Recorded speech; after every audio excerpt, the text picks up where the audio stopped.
Buenas, mi nombre es Urquides Torres Juan Fernando de la Facultad de Derecho de la UAS y vine a hablar sobre el tema referencias históricas de propiedad. En la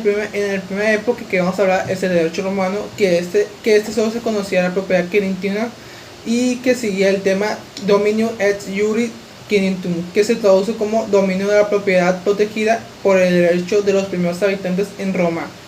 que lo manejaba el derecho civil en el derecho romano. Y otro concepto que se le manejaba en el derecho romano es el ium iure censeo, que ese es otro concepto para transmitir la propiedad a otro habitante de Roma.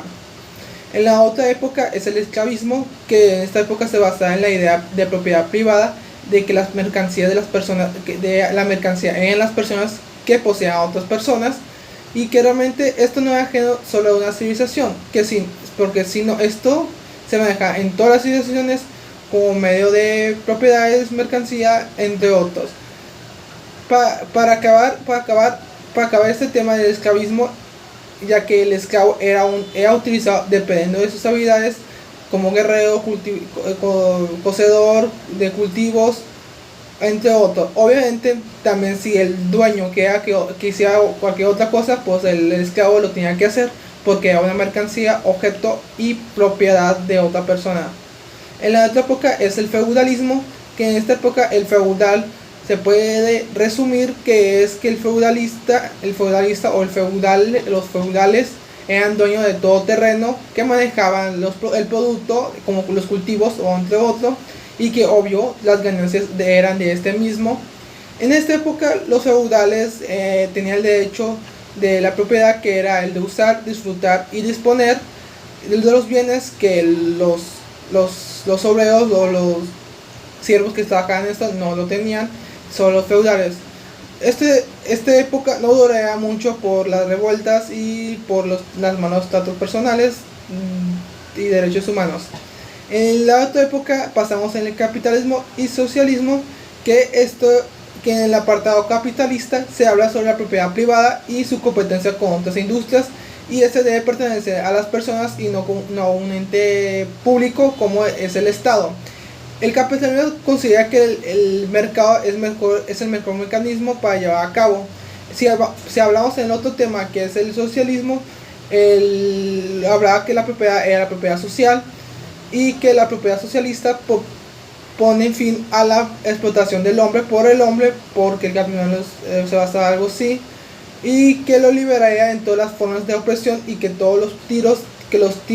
que dependían, todos los hilos dependían de una dependencia social para poder que una buena bienestar ante el patrón y el obrero, y que obviamente esa jerarquía se quita y que todos seamos obreros para poder satisfacer el producto con un buen empleado. Pasamos en la época precolonial, colonial y independencia y revolución, que esto se basaba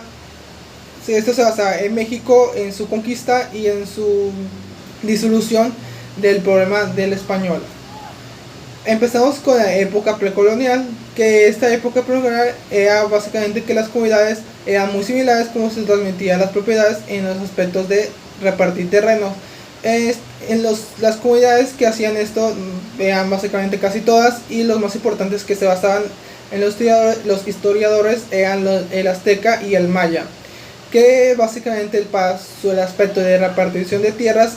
se dividían entre familias, y se repartía en pequeñas parcelas para su explotación y uso exclusivo. Obviamente este uso puede venir otro, y si gusta pues lo poseen. Esto básicamente es la época precolonial en las comunidades primitivas del azteca y maya, y obviamente otras comunidades también se basaban en este sistema. Si pasamos en la época colonial, que a los españoles llegando aquí, conquistándolo en México, o como se conocía como Nueva España,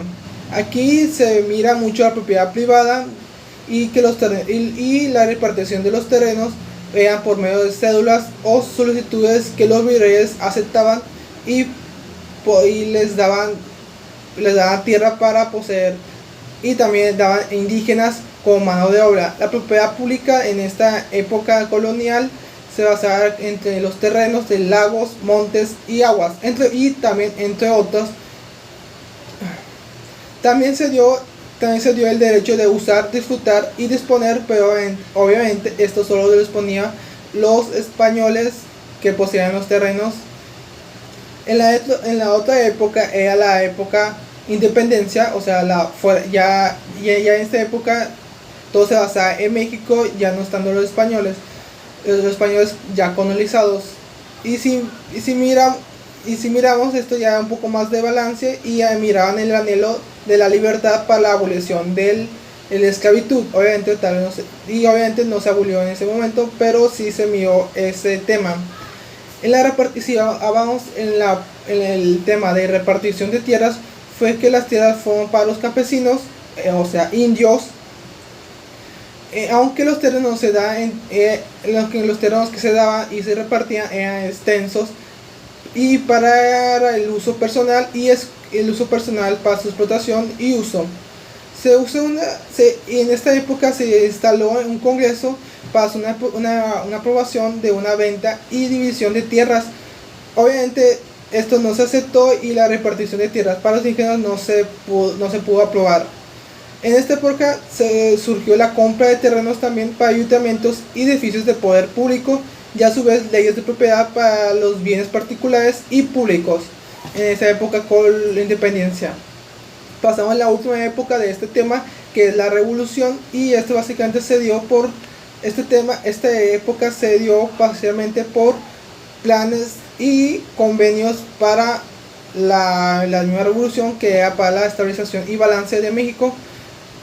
que uno de sus planes era el plan de Chihuahua, que se